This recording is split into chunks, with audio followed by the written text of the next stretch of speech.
Hello and welcome to Still Got Legs, a Doctor Who Rewatch podcast brought to you by Another Happy Studios. I don't have a clever thing to say, I'm too emotionally vulnerable. This is Doomsday.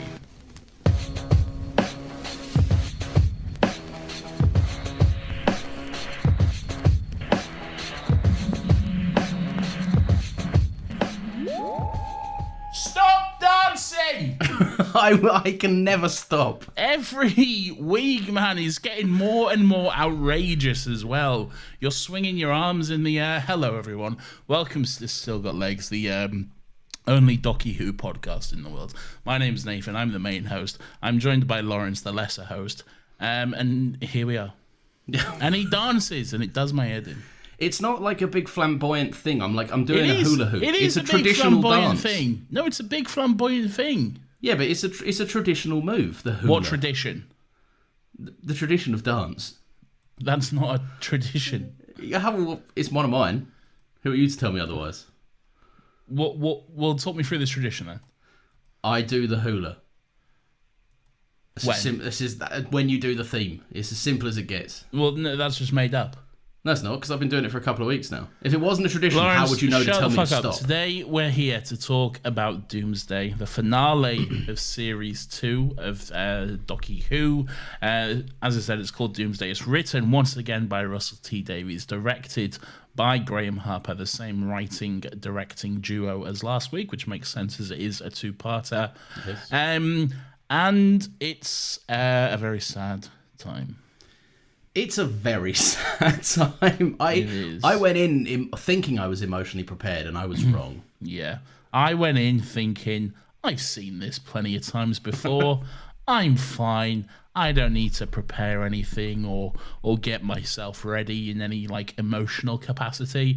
I'll be absolutely fine. When the ending theme was playing of the episode, I was just furiously wiping the tears from my face and trying to regain some semblance of normality afterwards. It is sad, but let's not jump the gun, right? No, let's jump it. Oh, okay. Well, then in that case, let's start with the very ending of the episode. No, it's not.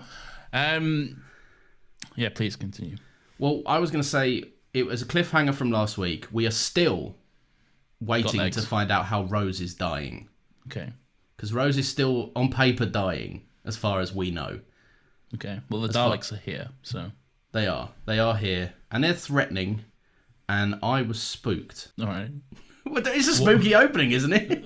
Why were you spooked, Lawrence? They're scary when there's four of them all, driving towards me in unison. Is there a scarier word for Daleks than driving towards me?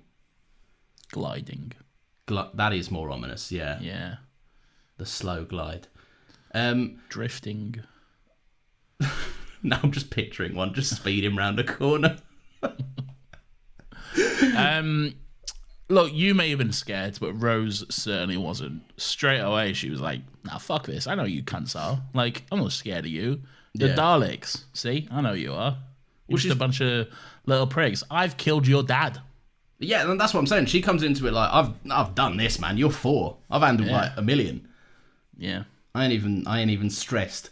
What are your obviously we all know that going into this one that this is the sad one. This is the end of season 2. This is Rose's big departure. Something I've never really thought about before. Outside of all of that, remove yourself from that emotion and that response. Where are you actually at with the episode? The episode in general. The threat level, the monsters. It's a good episode, I think. It's got a good threat. It's got a good monster pairing. We've got the Daleks and the Cybermen for the first time ever. Two of, I was going to say arguably, but probably the two biggest villains. The Master. Two of the biggest villains in all of Doctor Who history. We've got them together in an episode against the Doctor, paired that with the whole fucking Rose saying this is how she died thing. It's a exciting, confusing, scary, and all around just emotional rollercoaster. I think as episodes go, it's pretty much a certified banger, if I may be so bold. Oh, he's dropping it. He's dropping the banger. No, I know what you're saying, because I agree. I think like the coming together of these two monsters is something that like they obviously had to set the stakes pretty high. This is the first companion's departure of the new era. So like I'd imagine this was kind of a pivotal moment, like where they already shit the bed with the transition between 9 and 10. This was probably another shit the bed moment. Or define shit the bed. Well, all right, worrying about shit in the bed. What do you mean? Well, like a grand change to a new coming show that is a revival of something people love. Like they hit the ground running with Christopher Eccleston, and then Christopher Eccleston was like, I'm going, and they went, oh fuck, we got to replace the new guy again. See what I'm saying? No. Well, like that. Look, Parting of the Way is the first Doctor departure of the new series, and then Doomsday is the first companion episode where there's a departure. But how did they shit the bed? No, they were worried about shitting the bed. You get so hung up on fucking semantics, it's ridiculous. No, because it sounds like you're saying the episode was bad. No, not at all. I'm saying that like they could have shit the bed. Like this is a moment for them that they had to get right.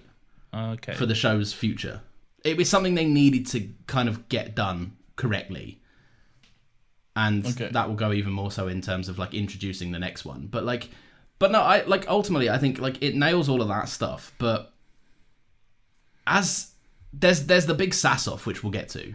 Yes. But I feel like the Daleks and the Cybermen being together, I feel like it could have been a bit more explored. Oh, here we go. He hates it, everyone. No, not at all.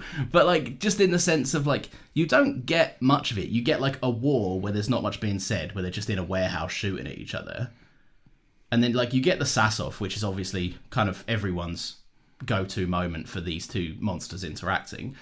But then like, yeah, because like you've got Pete and Jackie finding each other. You've got the return of Jake and Mickey and all of that. I feel like those two monsters coming together, there's maybe it gets met down the line again, but there was definitely some potential that was left on the table. I can understand the point, because like, was it as good as a Dalek and Cybermen story could have been? Like, was it the absolute best of the best Dalek and Cybermen story we could have had?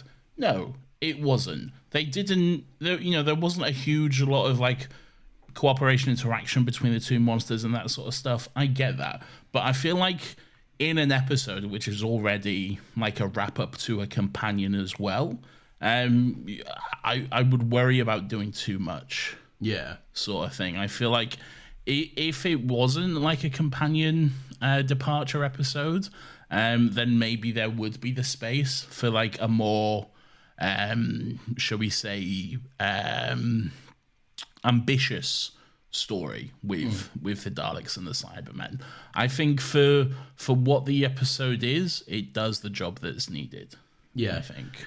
Well, in you saying that, I'm thinking like it is somewhat admirable that they like brought these two fan favorite monsters together, and they went, but that's not the focus of this. The focus is Rose, and the fact that it's still as highly regarded as it is obviously shows they made the right call. Like exactly, and I think like as it stands at the moment, I think it is quite well balanced. It's not like the Daleks get a little bit of time, and then it's mostly the Cybermen, and then like half an hour at the end for Rose or whatever. It's like every kind of like all the like main players and the main like monsters and stuff, they all get like at least a moment to shine throughout the episode. Yeah. So. Yeah, no, I get what you're saying. Yeah, I just think obviously, and I know that I guess down the line, I'm thinking off the top of my head that they do this better, Daleks and Cybermen stories. Oh really? No. Do they not? I don't think there's ever. Do you mean like a Dalek and Cyberman team up? Maybe not a team up, like because this wasn't a team up, but like a joint story where they share the space. There is the only joint Dalek and Cyberman story which is coming to my mind is the season 5 finale, but that's like a whole bunch of other monsters as well. Is there not anything in Power of the Doctor? Is there a team up there? No, Dalek's on it in Power of the Doctor. Power of the Doctor is in Jodie Whittaker's final episode. Yeah, isn't there a moment where the Master's doing his Rasputin dance that the Dalek turns around and looks at a Cyberman? Oh yes, there is actually. Yes, I forgot about that. They're clearly not main players in the episode, obviously. No, they're not. And that's the same with season 5, really. They're just there to lock the Doctor in the Pandorica. Well, yeah, there's a whole team up thing there going on. But yeah, there's not much. There's not many anyway. This is two Whovians just going, oh, hang on, this is really untapped potential. What the fuck? I've only seen Power of the Doctor once, no, twice actually. So, and it's literally the most recent episode of Doctor Who. But there we go. What was I saying? I don't know. What were you saying? Yeah, I don't think there's any other like main sort of like Dalek type Cybermen stories, really. Huh. Maybe I'm wrong, but I can't think of any at this moment. Well, as we continue our foray into time and space, we'll find out, I'm sure. Let's get back into it. So, like you said, Rose is definitely not scared, unlike me, of the Daleks approaching her, Mickey, and Raj. Raj recognizes he's not a main character because they're like, which of you is the least important? And he's like, oh, well, I don't have any plot armor on, so I'll take this one. And he was like, I work for Torchwood, this is my responsibility. If that was me, I'm gone.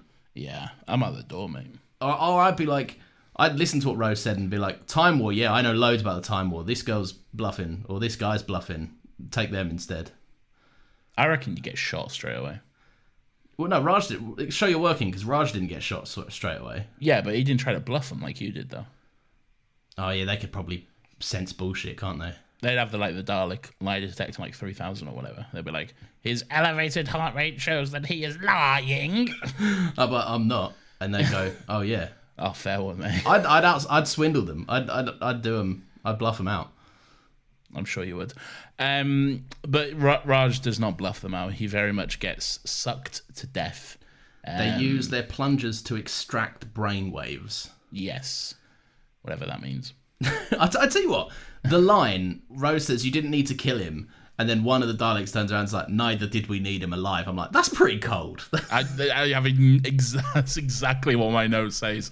I have the quote and then I just say, cold AF from the Dalek. But it's true. Like it was pretty brutal. I heard that line and I was like, ooh, that's good. That's and Rose gives her a look like, oh, okay, yeah. I forgot that you guys don't play like the other ones. Yeah, Cult of Skaro hits different, man. They do things a little differently. Or they don't, because all Daleks are pretty brutal, to be fair. Yeah. But yeah, they definitely come out swinging. Well, this is as good a time as any. What do you make? This is the introduction of the Cult of Skaro. They obviously, spoilers for next season, they show up again because they're an ongoing storyline. They're basically, like I said last week, throughout most of the 10th Doctor's run, really, they do kind of pop up here and there. So we haven't seen the last of them. Yeah, they're definitely very interesting. I like them a lot, to be honest. I like the idea, like, you know, the Doctor is talking about them. He says that they were designed to like imagine, to like think of new ways to serve the Emperor and to kill and to become like the ultimate race in the universe and that sort of stuff, which in itself is very interesting, if not fucking utterly terrifying. So yeah, it's definitely an interesting little wrinkle to the Dalek mythology. Yeah, I think you get more of that next season as well. Definitely. That's when they actually have some sort of creative plan for the future of the Dalek race. Yeah, not just, we got a load of Daleks in we found this prison thing like by chance, and it's got a fuckload of our boys in it. Like, bring home the troops, they said. This is for all our boys. Imagine a Dalek with like just the American flag painted over it. Someone's done that. There's the British one, isn't there? In fucking. Oh no, we did that first. We're guilty of that. I was going to make fun of the Americans. In an actual episode of Doctor Who, there's the British War Daleks or whatever. Oh no. So, I'll tell you what I enjoy. I enjoy the Doctor's reaction to seeing the Daleks, because he doesn't see them when Rose does, obviously. He's up in the tower, up on the top floor with the Cybermen and stuff. He don't know what the fuck's going on. He just know that the sphere has opened and something's come out. And then the Cybermen go to investigate. They have the little video screen. They have the little like FaceTime call open or whatever. And then yeah, like they round the corner and they just see the Dalek, and just the immediate reaction from the Doctor. It's subtle, but you can just tell that he's immediately on edge. He's like, "Oh fuck, no!" Like something's going on here. We weren't bad enough that the fucking Cybermen are here now. Yeah. Now I've got the Daleks to deal with as well. I love the Dalek motif. Whenever they appear for the Doctor, it's always just like, and it's almost, they're the embodiment of like, this day couldn't get much worse, could it? And then they appear, and the Doctor's like, fuck's sake, like. Yeah, this day couldn't get much worse. Thunder crackle, pouring rain. That's what the Daleks are, essentially. Yeah, basically. Yeah. No, it's a good little reaction from him, and I like that. Like, he gets those, like, he gives Jackie those reassurances, like Jackie saying, "What's going on down there?" and he's like, "I really don't know. I'm trying. Yeah. Let me catch up a minute, please." He Oh, no. We spoke a little bit about the sassy kind of like bitch off between the Daleks and the Cybermen, which is it's just fucking iconic. It's incredible. I'm sure Russell was having the fucking time of his life when he was writing those lines. One of my favorite ones I've written down is Daleks have no concept of elegance, and then the Cyberman just flatly replies, "This is obvious." Yeah. So good, man. It's so good. It's like any reaction that I would have to it is just better summed up by Mickey saying it's like Stephen Hawking meets the speaking clock. Yeah. Like, it's quite funny. If a little offensive. I mean, it's definitely offensive, but like you get where he's going with it. Yeah. And then there's the main one, obviously. You are superior in only one respect. What is that? You are better at dying. It's just good. But the thing, do you know what? The thing I love about this is it just completely abandons the concept of like Daleks are just no nonsense and get the stuff done. Like, yeah, the Dalek is enjoying it. They're pay. They'll have a little bit. Coloscaro are especially pay. Like, yeah. You want to talk about sassy lines here? Just fucking wait until next season, man. One of my favourite lines in all of Doctor Who history is from a Dalek, and I cannot wait to it's from a Coloscaro Dalek, and I cannot wait to talk about it. And we'll get there soon enough. But yeah, exciting things to come. But yeah, that scene in general, like, it's the entry point. Like, if you're struggling to convince anyone to watch Doctor Who, just show them this. Yeah. So it's a good little scene, to be honest. don't show them what happens after. Yeah. But show them that little exchange. You're right. It is iconic now. Like, it's just in the Doctor Who Hall of Fame. Yeah, definitely. There's the very interesting and funny reaction when the Doctor shows up. He's kind of like made a plan with the Cybermen. They're like, right, I know these guys. Let's work together and go fuck them up. Basically, Jake's here. How a pet. So let's head down and have a canny good time. And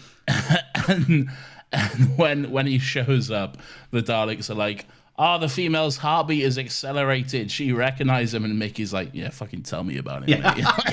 Mate.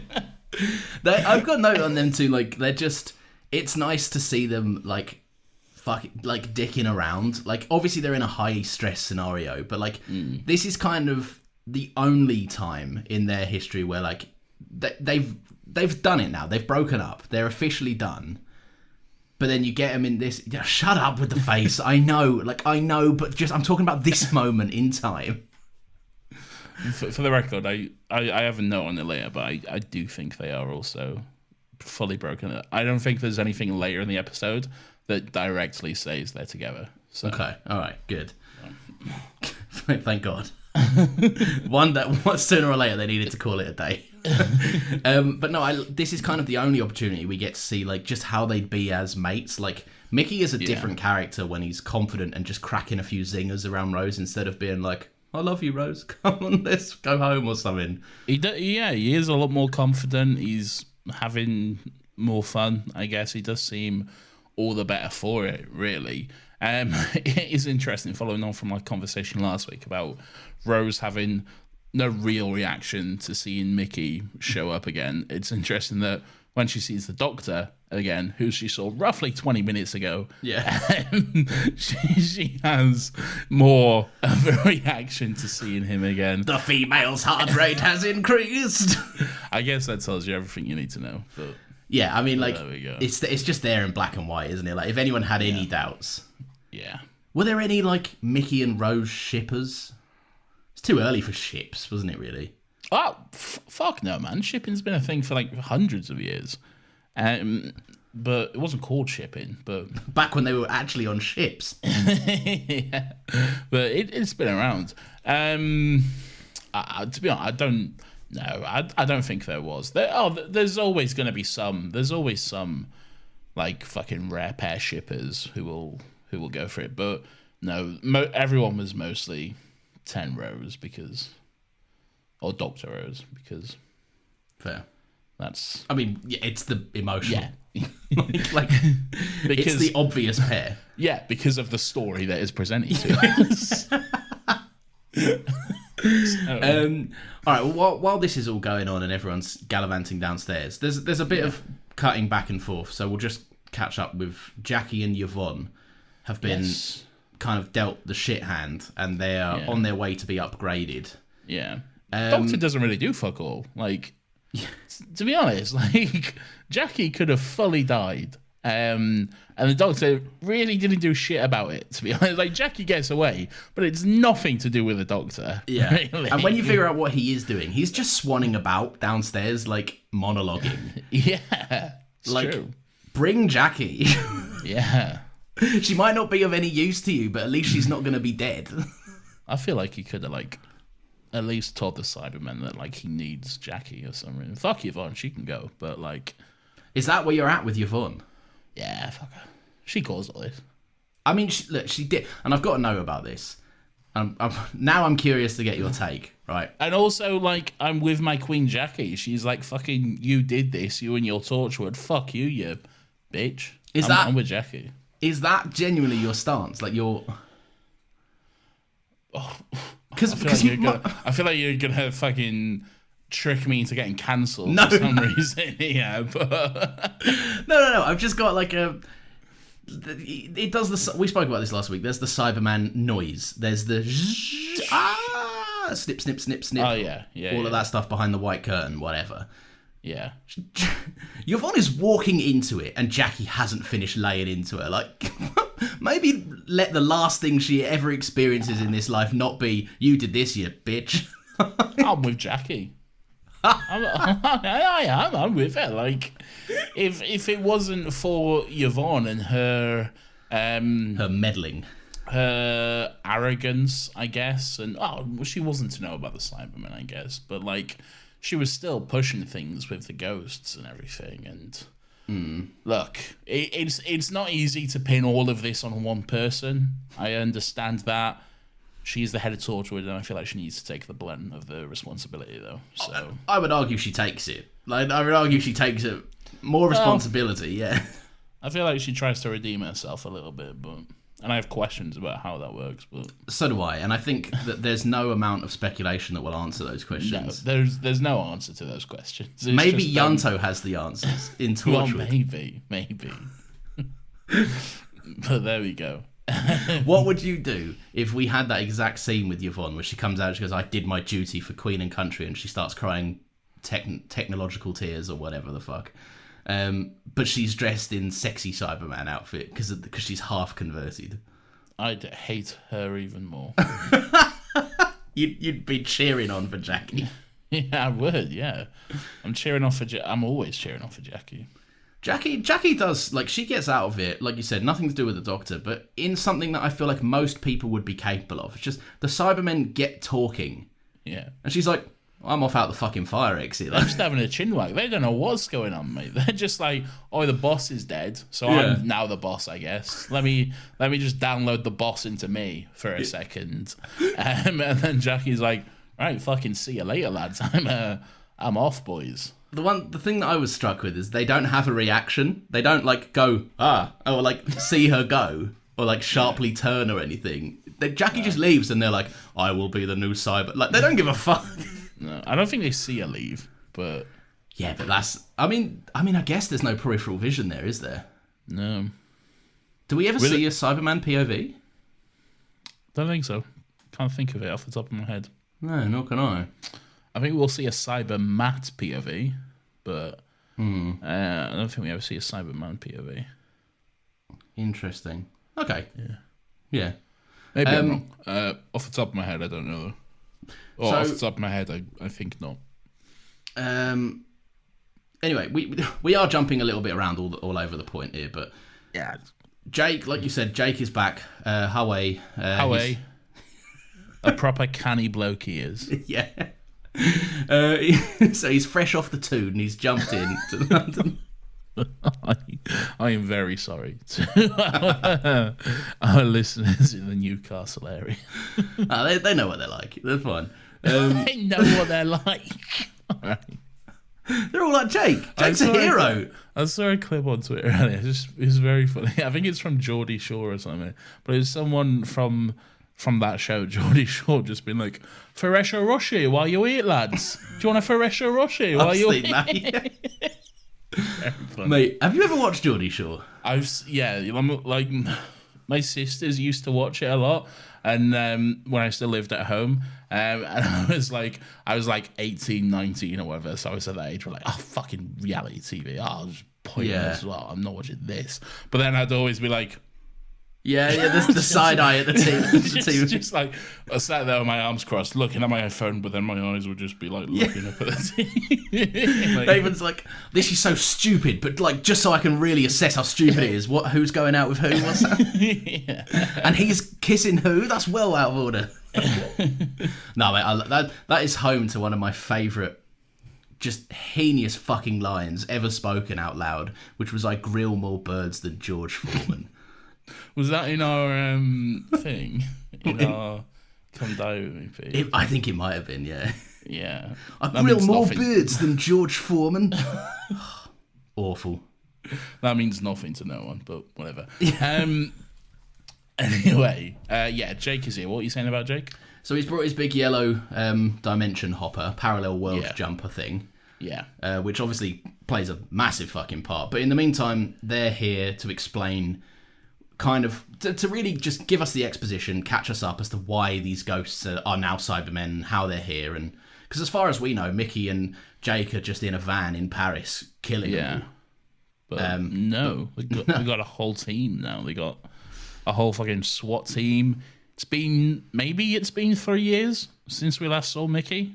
Yeah, I tried to piece out what was happening there, but it hasn't been, has it? Well, I think it could have been for them.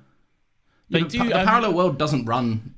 I think they say one, but I think even they say in maybe it's this episode or the Cyberman 2-part episode, they say that this world is running faster. But Mickey and Ricky, how do you explain that? Because they're the same age. I don't know. It's a plot hole. Explain it, Nathan. I can't. It's a plot hole. But I do think that that runs faster. But yeah, so I think it's been 3 years. Yeah. Did Pete, like, because I know Pete in season 1 is Rose's Pete, Rose's dad. Yeah. And he's the one we see, and I know it's set, in the 90s. It's set way back when. 80s, yeah. Oh, 80? Oh, God, yeah, I suppose it is, yeah. Fuck, we're getting old. I don't like that. And he's got his head of hair, right? Yeah. Is this a tactical, era-appropriate look for Pete? Or has he just... has the 1 year in between production of season 1 and season 2 not been kind to his hairline? Oh, I think it's intentional. So do you reckon? He's at least 20 years older. Like, he's supposed to be at least 20 years older. So I think they've intentionally gave him a different look and a different hairstyle and stuff. Yeah. So do you reckon they wigged him in season 1 or they buzzed him in season 2? Buzzed, I'd say. Yeah. Do you reckon? Yeah. Yeah. I don't think they thought ahead in season 1. Do you know what? I respect that because that's a risky move at his age to be shaving your head like that. Yeah, you got to be careful. Like I sometimes toy with the idea of shaving mine, but then I'm just terrified that it'll just go, oh, you don't need this anymore. All right. Yeah. Well, if you're making up your mind, Nathan, yeah. Says the hair follicles. Yeah. I shaved my head 2015 and it just didn't come back the same. You had a big bald head when I met you. I did, but when it grew back, was not the same hairline I had. Well, and I was like, oh, I see. Yeah. I thought I could get away with it at the age of 18, but that's fine. Whatever, I guess. Incorrect. But anyway, so what they've been doing is they've been trapping Cybermen in their factories, which I feel like is just always... for Jake and Mickey to not see that is a time bomb waiting to go off. Yeah. Is a bit stupid. But in their world, the citizens have taken pity on the Cybermen. They're like, we need to let them out. So I guess they're in standstill of, can we blow up this building with all of them in it, or do we have to just keep them here for like a human rights thing? I feel like that makes sense. It's something that I'd like to see explored. Yeah, like because they are right. They are people. Like, yeah, they were at least people who have been converted if I remember correctly, I think the cyber episode, like the 2-part, ends with them like destroying the inhibitor chip or whatever. So like they know they're human, or the Cybermen have like I don't know. Maybe they know what's happened to them, or maybe they don't because these guys don't clearly. But maybe we can headcanon some Yvonne shit there. Yeah. No, it's just a plot hole. No, because she's a new Cyberman, so like. Oh, that's true. Yeah. Why would she? Yeah. They brought over all their equipment and everything. Was that just spawning in as fake ghosts? What's this big cube in the room that's a blur? Yeah. Lawrence, don't ask me how it works. I don't know. Just do the David Tennant science noise in your head. Yeah, that's true. Yeah, you'll be fine. Okay. Harriet Jones is the president of Parallel Earth now. Yep. And David Tennant's still cross and throwing his arms in the air. Oh yeah, they don't like each other at this point, do they? No, he hates her. He's like, watch out for her. She blows up ships. Yeah. Yeah, crazy. I looked at this scene specifically, and I don't know if you'll even remember this, but a while back, we spoke about how the sonic screwdriver has certain settings that can...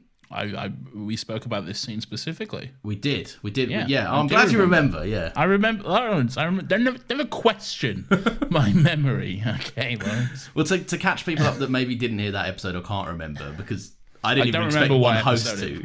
I don't remember what episode it was, but we spoke about it. But yeah, we were speaking about the velocity of which the Sonic can open a door. Like, will it just open the lock if you push a bit harder on the button? Maybe it will smash the window in. Yes. All of this. I want now to find out your definitive take on what opens the door. Is it the Sonic or Jake's bazooka? I think there was explosives on the door, and the Doctor was activating the explosives. That's why there was a pack of C4 on the door or something. Jake's boys, they put on the fucking whatever you do in Call of Duty. They did that. They breached and cleared. They breached. Well, they got ready to breach and clear. Yeah. And then the Doctor gave the signal, which was activating the C4 or whatever, and then they breached. Imagine one of them fucked it up and like still was setting it. Just setting it up. It just straight in his face. Yeah, I'll go with that. That seems more plausible than the Sonic can just blow through a ton of steel with one button. I don't think it can do that. No, it's just, like I say, it opens doors, it activates switches. All right, this is what it does. It's fair. It's true. Yeah. So they're all in the room finally. Yeah. Well, everyone apart from Jackie, who's currently cussing out Yvonne as she dies. She's on the run at this point, I think. Oh yeah, she is. Yeah, telling the Doctor to look out for the fire extinguisher. She's running up and down the stairs or whatever. Yeah, that's fine. I love a bit of Jackie just doing stuff like that. That's very funny. What hijinks is she getting up to? Yeah, it's insane to me that like Jackie is just like. I've even got a line. There's just some great comedic delivery in this episode. So good. Yeah. She's always on top form. Yeah. Always. Rose is the companion we lost, but Jackie's the one we truly will cry for. Jackie's the one we lost in our hearts. But yeah, so they're all in the room, and Mickey. The Daleks need a time traveler's handprint, just like Rose woke the Dalek up in season 1. No flashback. Yeah, it literally is just a little little touch will activate the Time Lord technology or whatever, which is basically the big TARDIS Dalek prison thing that they have. Anyway, Mickey fumbles it in a way that only Mickey could. I was just imagining the fucking hell that would be on if this was the 9th Doctor. 10th Doctor was like, oh no, you did good, mate. Like, don't worry about it. Yeah, he's like, it could have happened to any of us. Like, yeah, but it did. It happened to Mickey, didn't it? he said if he hadn't have done it, they would have opened it by force, which would have meant blowing up the sun or some shit. So he did them a favor. So, yeah. I feel like that's 10 bullshitting. Yeah. I feel like he's been a bit polite. If there was any other way that the Daleks would have done it, they would have, the second Rose went, I'm not doing it, they would have went, blow up the sun! Yeah, I think he was being a bit polite. Yeah. But yeah, just imagine if it was 9. My God. Mickey be getting slapped all over the shop. He wouldn't be walking out of that. The Cybermen catch Jackie as she's running about, and I don't know what it is. It's not even necessarily a funny line, which is why the delivery is just perfect. Is the Cybermen pointing their guns at Jackie, and she just goes, "No, please," and like cowers. It's the little back step she does, the little turn and hide herself sort of thing, and I think she says, "No, you can't," which is just quite funny in itself. Very just good. A very human reaction, really, which is great. And then we have the Jackie and Pete reunion, as it were, which is a really nice scene. What I like about it the most is just if you watch Rose throughout that entire sequence, she's just so like waiting on bated breath for it, really. She's like, this is what she's wanted. Like, this is fucking all her Christmases at once. Really. Yeah, I guess it is actually. Yeah. I love that because like, and we've spoken again about this. Season 2 is really when Jackie's been on screen and in the episodes, which is fleeting. She's still a supporting character as much as we love her. When she is on the screen in season 2, huh? Not in my heart, she's not. No, nor mine. When she's on the screen, the time that she does have in the episodes that she's in, they've always been this season focused on how lonely she is and how she's scared that Rose will grow so far distant and that she'll lose her daughter. And she's, she has the big upset with Elton, just looking for any kind of companionship because who else is going to sleep with Elton? Like, unless they're very lonely, is what I'm saying. Or made of concrete. Yeah, I mean, yeah. Oh, I don't want to open that can of worms again. I had a point in my head and I was like, it's not worth it. I gotta move on. But yeah, no, I just love that this is the resolution to that. Like, Jackie's arc is closed because, well, what do you mean, well? I don't want to jump ahead, but there's some stuff. Oh, have I forgotten something? No, probably not. I mean, we'll talk about it in this episode, but okay. She ain't out yet, all right? Okay. She ain't out yet, okay? Okay. That's all I'm saying. She ain't out yet. We'll come back to Jackie and that sort of stuff. There's a very funny shot, which this is kind of pointless, and basically Nathan nitpicks a thing. But there's a shot which always fucking makes me laugh in this episode. It's like when the Cybermen are like being recalled to Canary Wharf, I think maybe to fight the Daleks or something. But basically all the Cybermen are going back to Canary Wharf. Yeah. So they're like leaving their homes, they're in like everyone's houses and the streets and stuff. So there's all that montage of them just kind of like walking and filing towards Canary Wharf. And then there's like this street that they filmed in, very clearly just a residential street somewhere in Wales, outskirts of Cardiff. You can even see in the background there's like a very Welsh hill, like just a big countryside hill in the background.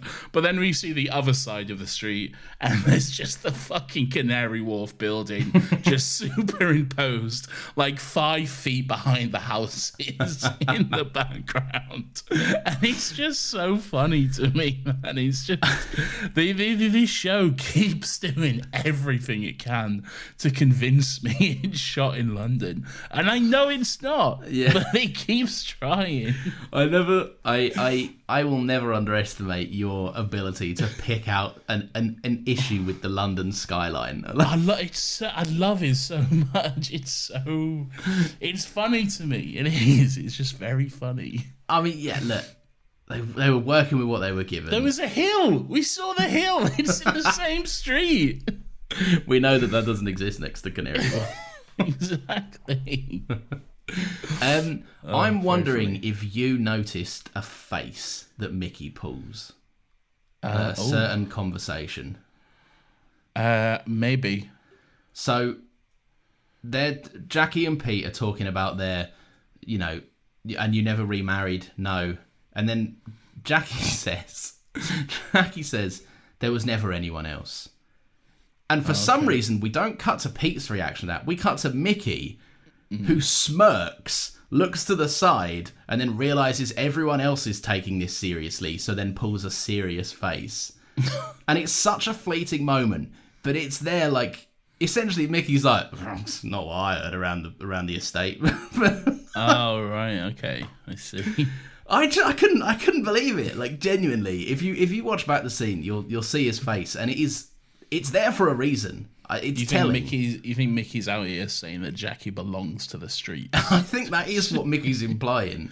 Okay. But then I think he sees the severity of the situation. Is like, oh yeah, fair. Could it not possibly be interpreted as there was never anyone else, and then he's more thinking of Rose and the Doctor? Like, no, I don't think so. It seems a very immediate disbelief for something Jackie said. Okay. I feel like if it was that point being made, he might look towards back and forth to Rose and the Doctor. But no, trust me, watch it again. You'll see what I'm saying. Lawrence, did you notice the return of something? The return of an old favourite. An old favourite? Yes. Oh God. I didn't. Go on. Well, Team TARDIS, let's just call them that, need to get back up to the top of the tower, and Jake conveniently pops out and says, "We could always take the lift," as he does in his beautiful little voice. Yeah. And elevator.mp4 returned. the singular shot of an elevator that will appear every time an elevator is mentioned in Doctor Who, the same shot. No matter what time period. Yeah, no matter what time period, no matter what planet we're on, it will always be just the same, very clearly 2005 elevator shaft going up. That's fair, yeah. Yeah, it's good stuff. It's a great moment in Doctor Who history. So I'm happy to see it immortalised here. One thing I didn't notice, and it's only a little quick line of dialogue, but I never really considered it, is we have a winner, like, as to who's better. The Daleks are winning. The Daleks are clearly winning. Yeah. Like, the Cybermen don't get, like, a single shot in. And they say, we've started a surrender. Oh, I missed that. Yeah, this is what I'm saying. I've missed this the whole time. They're walking up the stairs. Yeah. I can't remember exactly when in the episode. It's probably, like, midway, three-quarters, whatever. They're walking up the stairs, and they say, like, we've initiated a surrender. We'll go back and take the parallel world. We'll take the home world. Oh. So they fully just change plans because they're like, the Daleks are here. Just 4 of them were rocking their shit alone, man. Like, they were doing nothing to the Daleks. So if there's, like, fucking 4 billion or however many there are, then, yeah, they're fucked. Yeah. I agree. My next note is pretty simple. Fuck Pete. I'm not with him, man. I don't like him. Yeah. I don't like him. I think he's a snake. I think he always has been. Not this world's Pete. Fucking parallel Pete. I think he's a snake. I don't like him. He was a bit of a snake in the Cyberman episode. He left Rose. He just completely rejected Rose and went off. And then, like, he acts kind of nice to Jackie in the beginning, but then as soon as things become a bit inconvenient, he's like, no, you'll do what I tell you to, and you'll fucking come with me now and all this shit. But then I love that Jackie's like, who the fuck are you, mate? Yeah. Like, fuck off. I've lived an entire life without you, cunt. I don't need you now. Fuck off, She man. says, I've done 20 years without you. I can do a couple more. Like, it's I mean, it's true as well. Much. Like, yeah, I love her so much, man. Yeah. Who's he to tell her what to do, man? No. Well, that's the one thing that's always been consistent with Jackie. Like, you can, like, Jackie's been messed around, but you fuck around with Rose and what Rose wants. She will end your entire existence, mate. Yeah. She will fuck you up, man. They have such a really, like, cool to see. Yeah. I feel like as Doctor Who goes on, like, I'm not a massive fan of, like, the Martha and Martha's mum relationship. Like, there's a lot of stuff that, like, there's a lot of mothers and daughters, I think, as it goes on that aren't great. This is top tier stuff.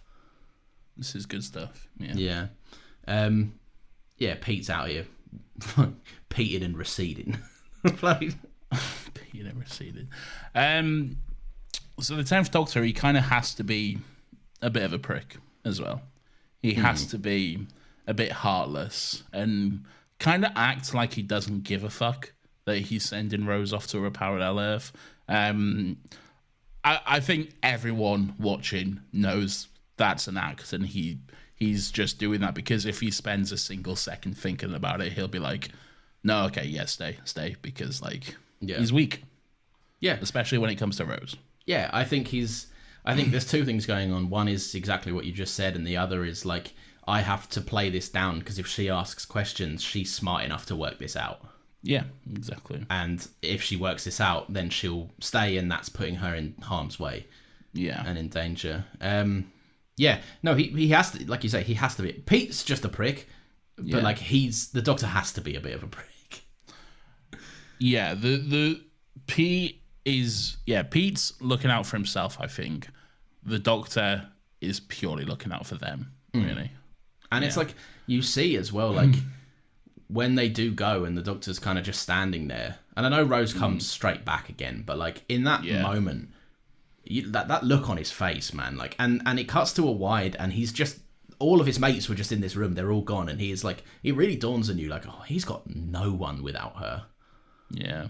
And it's fucked. Like, it is very sad. And, like, yeah. But He's then it's short-lived.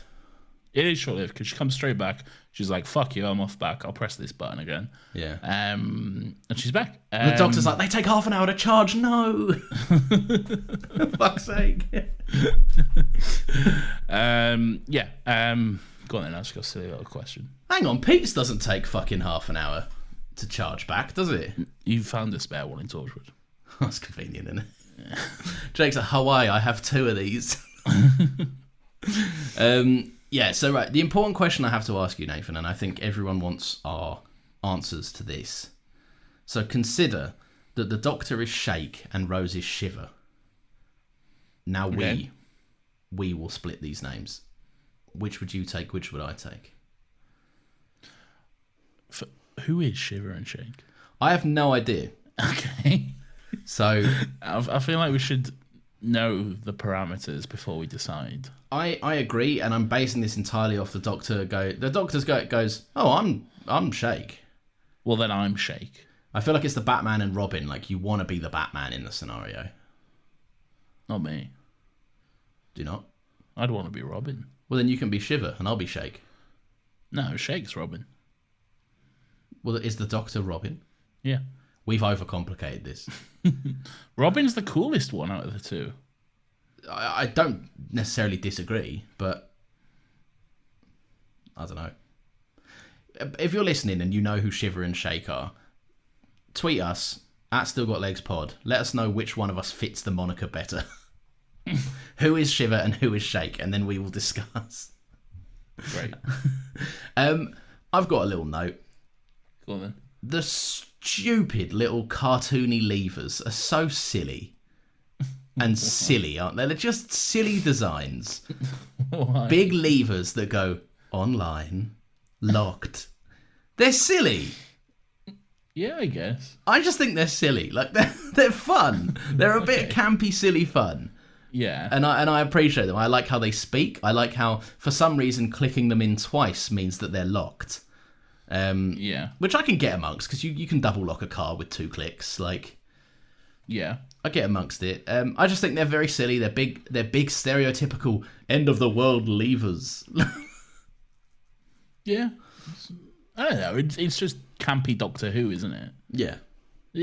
Doctor Who is always a little bit over the top and campy. Like, yeah, I'm fine. I'm fine. To be honest, I have no strong opinions about the letters either way. To be honest, I'm not on your like full on hate campaign for the letters or the levers or whatever. I'm not having a hate campaign. I'm saying they're good. I like them and their You silliness. just said you hated them. I never said that. When?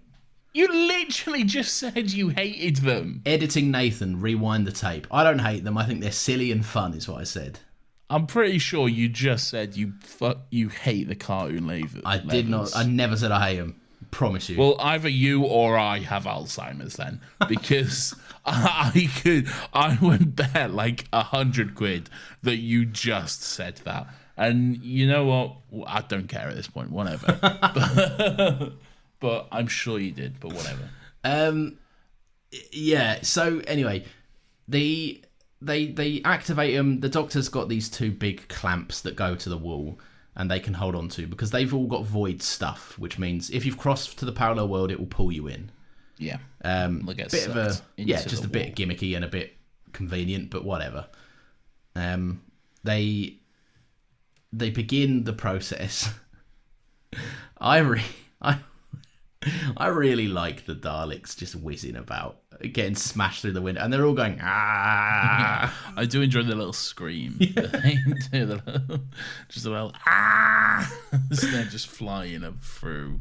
Yeah, it's quite funny, to be honest. It's funnier because they're not an even shape, like the Daleks. They're very bottom heavy. Yeah. So like they're all just spinning about, and it's very fun to see.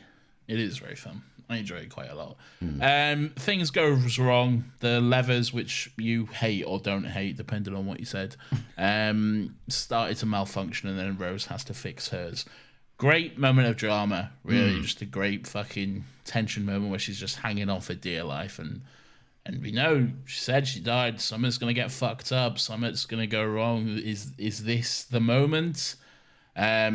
Just this shot of like when she does let go, and it's kind of the shot that just stays fixed on the Doctor as she's pulling away, and he's just screaming. So good, really good. It's the way that, like, again, David Tennant's a very good physical performer, and so is Billie Piper. Like the scene, like it's different because the Doctor's just kind of elbow clamped himself to the wall. Whereas she is holding on with 3 fingers for dear life to this lever. We've spoke often about Rose's upper body strength. And it's true. How she has like the strength of 50 men in one 20-year-old girl from southeast London.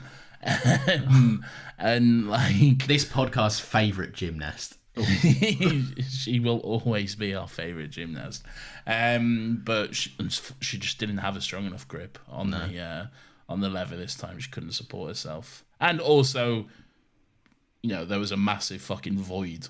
Like, essentially like a giant fucking black hole behind her, just sucking her in as well. So yeah. That probably had something to do with it. It definitely didn't help her in that scenario. But like the Murray Gold scoring of this whole sequence, like I don't know what the songs are called, but like the one where she's holding on and goes dun dun dun dun dun dun dun dun dun. Incredible. Yeah, very just good. Proper tension, but she does let go. The 10th Doctor screams very, like you said, very, very like well performed. Just you really believe that he's just quite a chilling scream, really. Just so much pain in it, so much like fuck no, like a real fucking gut punch of a scream, man. Yeah, and like also. Like, I feel like it's important to remember, like, that what happens to Rose wasn't the fate the Doctor was screaming about. He was terrified she was going to get sucked into a void. Yeah. Unreachable for nothing. Like, yeah, like, which is pretty crazy. But luckily, Receding Pete is there to save the day. Yeah, he saves her and grabs not gets swept into the void. I'm fine with it. I'm fine with it. I kind of, like, reason it out as, like, the kind of like teleportation thing, like he's not fully atomized yet or whatever, like he's not fully assembled yet, so like he can't get sucked in. He's left the rest of his hairline in the parallel earth. Yeah, he's got enough time to grab Rose for her to have one final look back, and then that look back. Yeah, pain, man. Pain. Fucking pain. And immediately followed by the slow walk to the wall. The walk to the wall, I am still not emotionally over, and I don't think I ever will be. And I think Russell T Davies needs to pay for my therapy, if I'm being completely honest. The way they shot the wall stuff is so good. It's so simple but so clever, making it seem like they are literally on opposite sides of the walls. Like the way they flip the shot and everything. Yeah. It's so good and it's so well done. And again, really simple stuff, but so fucking effective in terms of. And then of course you've got the Doomsday score and everything, and it's fucking hell, man. This is how you know this is how you make it work with the shoestring budget. Like, yeah, it's that simple concept, like you say, flipping the shot. Yeah, it's magic. It's one of like. I think possibly the saddest moment in Doctor Who up until this point. Like, I don't think it's been sadder. Yeah, I'd probably agree with that. Up until this point, anyway. Yeah, because even like Nine's death, it's in service of saving Rose. Yeah, and it's more triumphant because he finished his arc before he died. Like, he was able to. Yeah, and it's fine because the Doctor still lives on and stuff. But like, here we are fully losing a relationship and a companion, so yeah, it is quite emotional. And then just the gut punch of just Rose on the other side, just breaking down, but then slowly, like, I guess feeling his presence through the wall and that sort of stuff, and it just breaks my heart every time, man. It's watching, like, and this is what got me twice in this episode. It's watching all of Rose's family watch her just like. Yeah, just absolutely break down and mourn for this, like, because it's not like it. Like, we've followed Rose for 2 seasons. It's not the Doctor. It's her life. Like, it's everything that she was able to say that she liked about herself came from traveling with him. Yeah, like the opening of this storyline, the episode previously, we see all these. Well, we see like her life before and how like mundane and dull it is to her, and then how things literally change and explode with color as soon as the Doctor steps in, and she has all these adventures and stuff. And then there's the scene where he asks her how long she's going to stay with him, and she says forever, and it's I thought she said for one more episode. No, Lawrence, don't be a prick. But it's okay because she's back and she's having a sleep alone. Yeah, that's something. So there you go. So when I said, like, I don't necessarily think there's anything which indicates that they are together, I do think they are broken up. He just lives there now, I guess.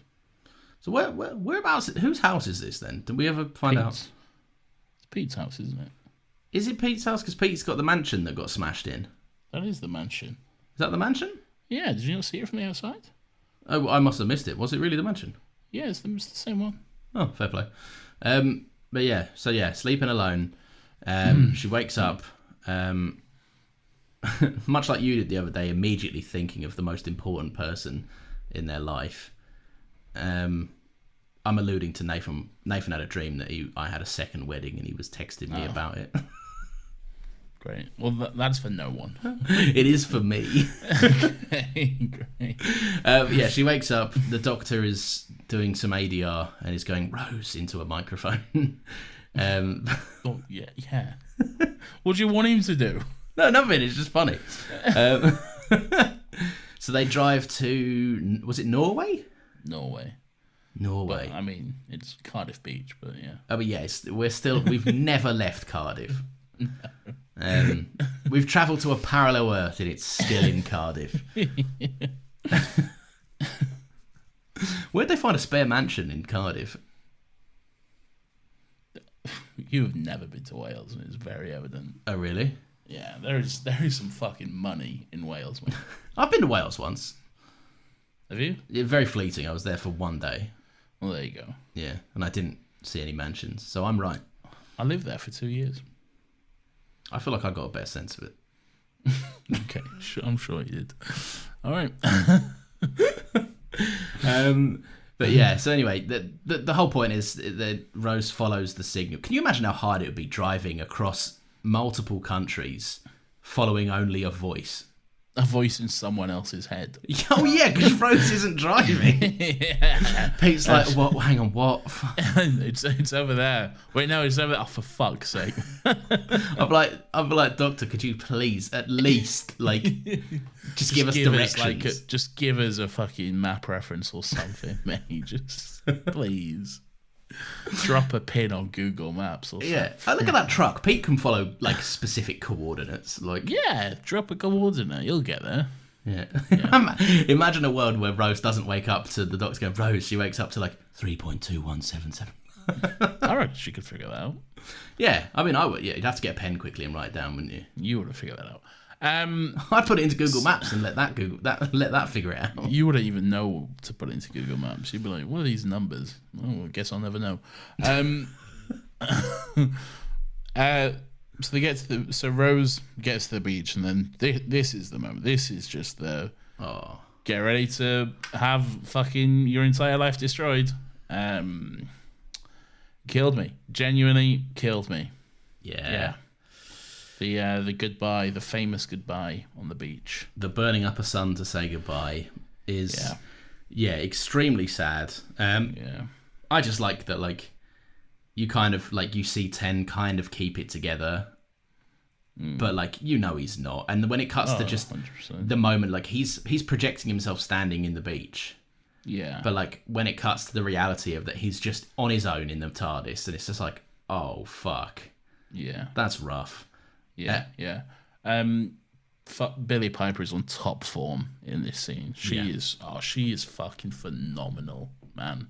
So, genuinely some of her best work, and it's so good. I really just it's almost inconsequential, but just the line, I don't know what to say, because she's fighting back tears. It's just so genuinely human, because she's had fucking a whole kind of relationship with this man. He's fucking pretty much everything to her, and now they have to bottle that all up, squeeze it down into 2 minutes, and figure out to say goodbye for the rest of their lives. What the fuck do you even say in that circumstance? You can't do it, can you? You just no, of course not. There is nowhere to start. You don't know where to begin. Yeah, it's so completely overwhelming, and it is just a genuine, amazing human reaction from her. Yeah, and just the she goes to first say I love you. She starts to say it, and she stops. She hesitates, kind of weighs it up for a second. She's she's never gonna see him again. Fuck it, and then she just powers through and says it while just fully breaking down at the same time. So good. Billie Piper's specifically line deliveries in this scene are etched into my head. I know the inflection on every syllable. Yeah, just because it's such an honest emotional performance from her. The way her voice breaks as she's saying "I love you," it's fully. Where was the Emmy? Where was the National TV Award? There probably was one, because I think Doctor Who always did quite well at the TV Awards. But still, give her them again. Just keep on giving them. I would agree. Yeah, just keep sending them to Billie Piper. She's I have not done this for about 20 years, but that's fine. She officially receives the Still Got Legs best performance of 2023 award or whatever. I'm down for that. Yeah. So right, I don't. Apparently, this is a big thing that people think about. The baby line. Where do you land on it? Oh. Don't know. Never really thought about it that much. Well, the Doctor saying you're not. Oh. When Rose says it's me, Mum, Mickey, Pete, and the baby. Yeah. I don't know. What are you getting at here? Well, so when the Doctor says you're not, the implication is she's pregnant. Yeah, with the Doctor's child. Oh, no. Yeah, I don't believe that either. No, I never for a second has that been a shred of a possibility. I think no. I think the Doctor is more this is going to go a hell of a lot different. Like, I was going to be like, I love you. Yeah. It's going to be romantic. I think he's immediately thinking of Mickey. Yeah. Like, and I don't think they fucked, unfortunately. I would have loved it to have happened, which sounds weird. But I don't think it did. Nathan's downstairs in the TARDIS. You guys don't mind me. I don't think they ever got the chance. I don't think neither of them were ever brave enough to admit how they felt to one another. Yeah, but that's the point of this scene. Yeah, exactly. They're finally getting a chance to say what they couldn't. And unfortunately, not that you have to confess you love someone to fuck them, but I still don't think they ever crossed that boundary. No, I think it was completely platonic in physicality. Platonic. No, but it was completely platonic in terms of what they actually did. Yeah. But it was very much so like finally admitted at the end. I don't even think it's like a case of fucking. Well, it certainly isn't a case of fucking. No, I forgot what I was saying now. Platonic.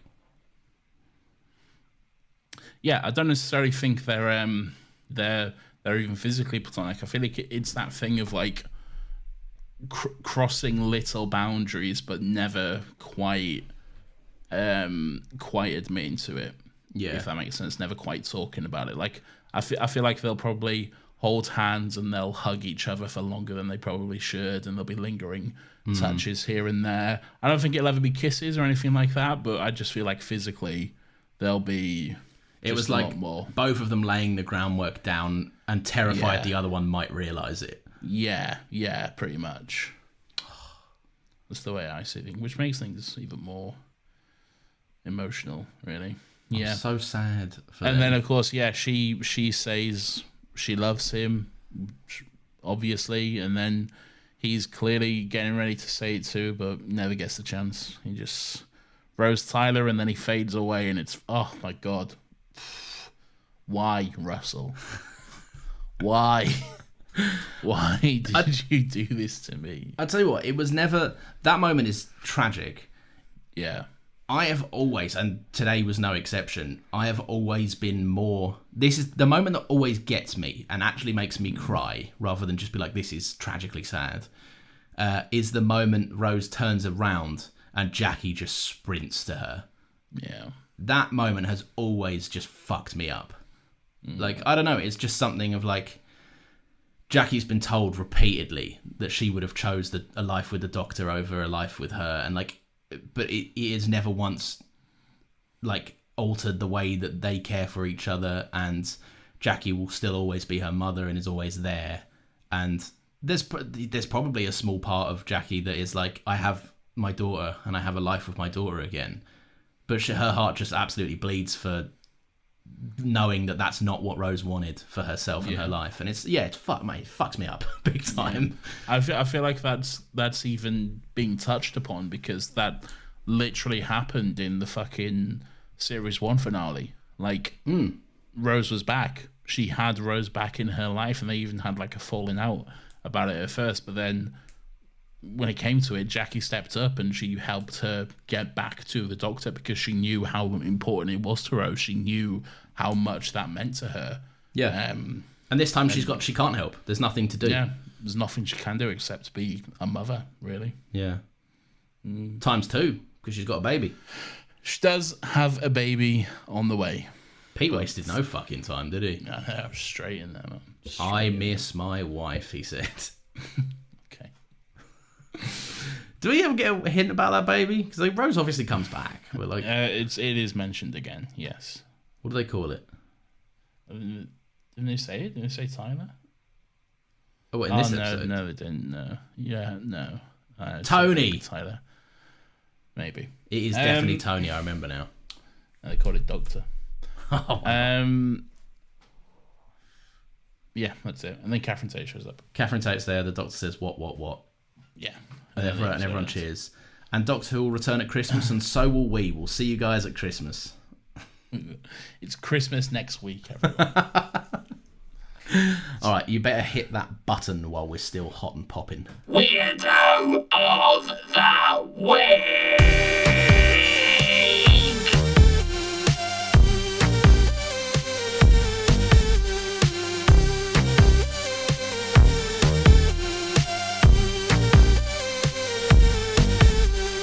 weirdo. This, Lawrence, is everyone's favourite segment of the show. It's where we take a moment to look back and reflect on some of the weird and wonderful and grubby little characters that come across our screens each and every week while we're watching this little show that is, of course, Docky Who. So, Lawrence, who are you taking the chance to celebrate as your weirdo for this week? Do you know, like, I didn't know going into this, and I feel like this is the point where I can actually celebrate a weirdo. And so it's Raj. Okay. And there's not any one specific major reason. I just think that he's a little oddball side character who is, like, big interested in this fear. Unfortunately, it brings about his own demise. But he's not cowardly. He lays his life down. And, I just think he knows what he's getting into. I don't know if he lays his life down, given the fact that he's practically begging as they all circle him and say, no, please don't, I can help, as they all try to kill him. But he volunteers himself, though. Like, yeah, he doesn't know what he's volunteering for. He volunteers to give them information. Yeah, but then when they're like, kneel, it was a pretty universal symbol for we're going to kill you now. Well, I think you've misinterpreted some stuff. I realise he's not chuffed about it. But no, I just think he's a cool little side character. He's one that I've always remembered. And he's not particularly a big weirdo, but yeah, he's a memorable little side character, and I appreciated his presence. All right, wonderful. Mine is either Dalek Khan, Dalek Faye, or Dalek Jast. I don't know which one it is, but it's one of them. Yep. Because if only they all had less metal paneling, so we could tell. Yeah. If only they looked different, but they don't. Yeah. Because the reason I have picked one of these Daleks is because at one point, when the Cybermen and the Daleks are having their little bitch off, the Doctor calls Rose's phone using Jackie's phone. He calls Rose so he can kind of listen in and see what's going on. At the exact moment the phone is answered, one of the Daleks, just completely out of context and just has nothing to do with the ongoing conversation between the Daleks and the Cybermen, just says, "We must protect the Genesis Ark," which is like, it's not like, what are you doing, man?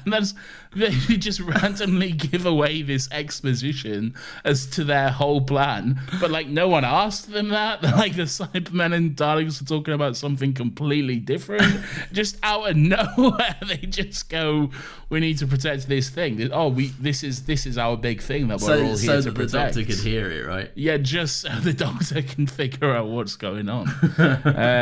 So there we go. That's my weirdo for this week.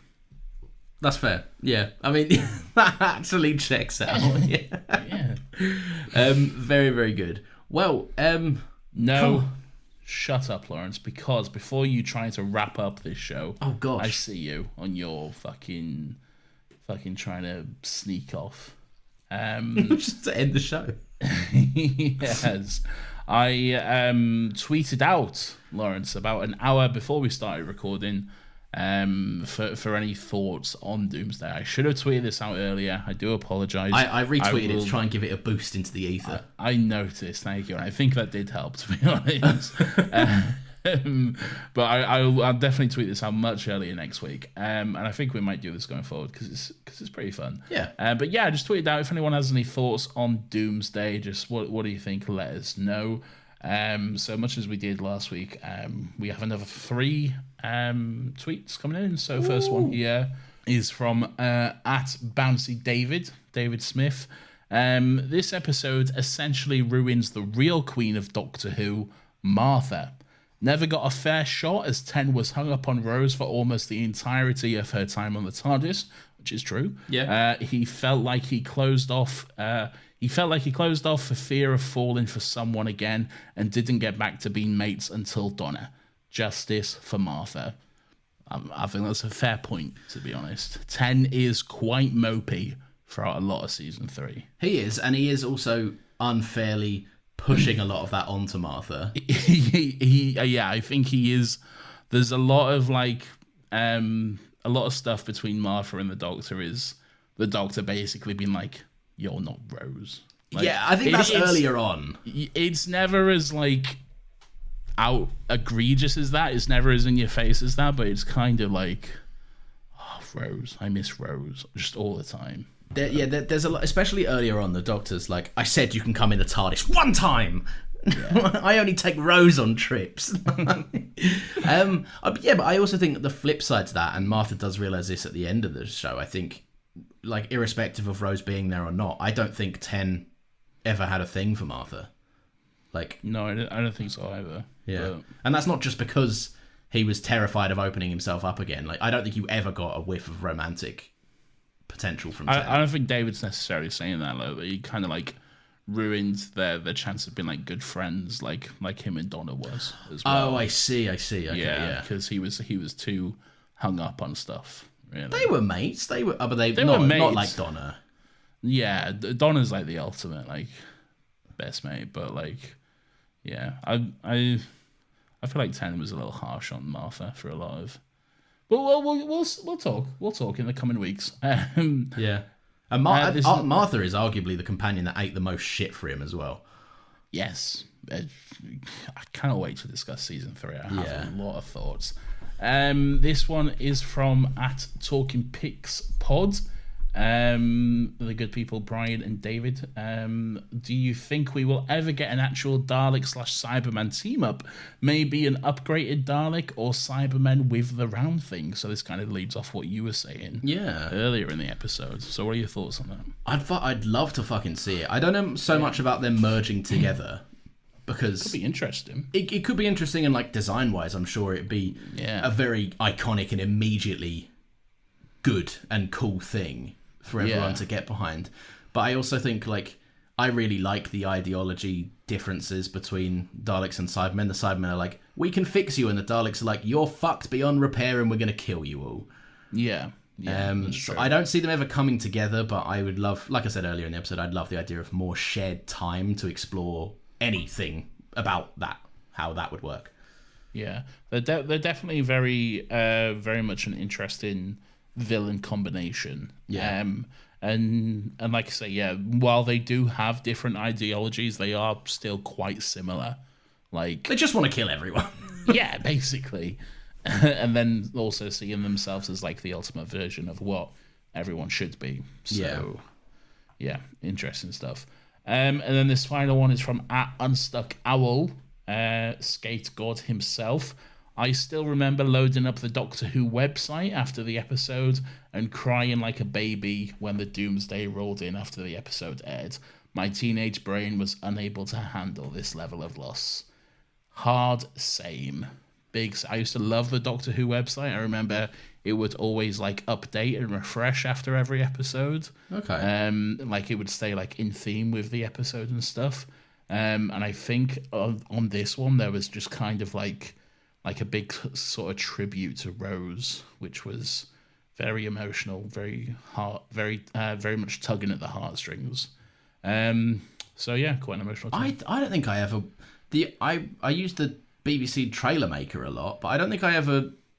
That's a bit later on in the day. I remember that. Yeah, that was more around like season 4 time that came into play. Yeah, that's my earliest Doctor Who website. So what? So they did like an update for everything. Just like the whole website. Just when you went onto it, bbc.co.uk/Doctor Who. Yeah. It was always like themed to whatever the episode was that week and stuff. Okay. And they'd have like little games on there and everything. It was quite good back in the day. But yeah, I remember like as soon as this episode came on, once it aired, there was just like this weird little, not weird, just this really nice little tribute and montage to Rose, which was quite emotional. That is emotional. Yeah, that sounds cool. I'd love to have more of a comment on it, but I just didn't see it back in the day. And then Joe Donnelly says, "Hey, I know Joe Donnelly." Shut up.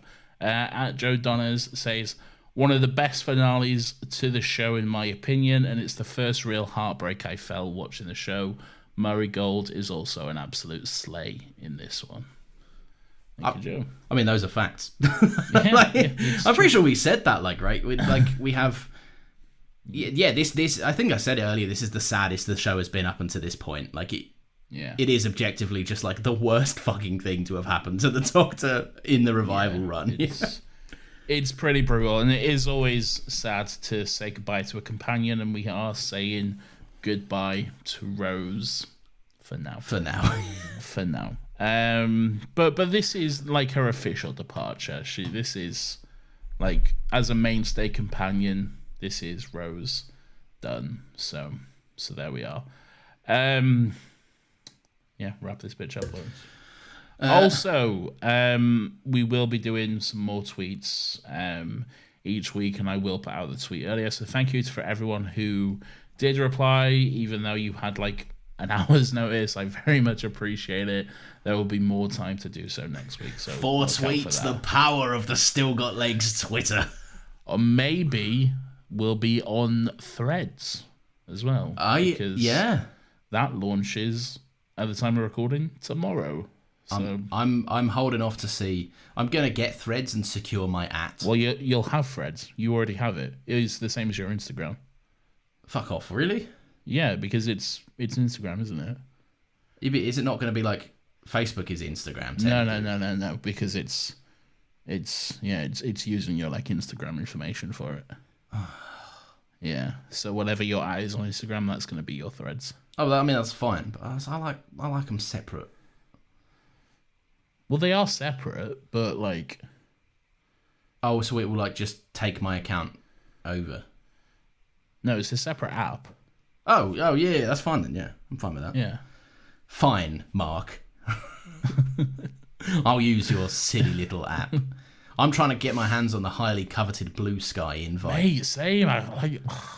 Everyone's like, I'm on Blue Sky. I'm like, send me an invite, cunt. Yeah. Like, if anyone has any Blue Sky invites, hook us up. I've got 2 codes potentially in the works coming my way. If I manage to get one, let me know. Yeah. Get me one. Well, once you get one, once you get Blue Sky, you'll get some. Codes, look, as soon as I land it, I better be fucking first in line. Yeah, I mean, no one else I know is looking for it, but right. I want to be in there. It seems like a little heaven. Yeah. Away from all the noise. Stay tuned. So, still on Twitter for now at Still Got Legs Pod. Maybe we'll be on Threads in the coming week. We don't have an Instagram for Still Got Legs. No. So we might have to make one. I guess so. Yeah. Yeah. And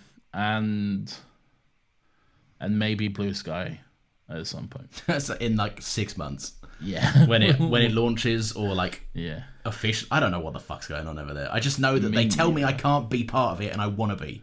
This is a very long episode of Still Got Legs. Lawrence, wrap this bitch up. Thank you very much for listening. Thank you very much for listening to this episode. If you have enjoyed this, there are new episodes of this show that go out every single Monday at 10 a.m. What a wicked time. We're going to be talking about Donna Noble's first appearance next week, and then following that, we've got the whole of season 3, which we're very excited for. So share it with your mates. That would be a good time. And the best way and easiest way to do that is by going to our Twitter and letting them know to give us a little follow at Still Got Legs Pod, because that will mean that they get a little notification when we post, and a little post will remind them that we've got a new episode out. If you have enjoyed as well, consider giving us a little review. That'd be nice. Whatever your podcast provider platform is, I'm sure there's a little section where you can give us a little star rating, preferably a 5 if you think we're hip and groovy and deserving. That would be much appreciated. But if you are like, fuck this, I want to listen to these guys talk about non-specific things, then there is a place they can do that. And I wish Nathan would tell you where.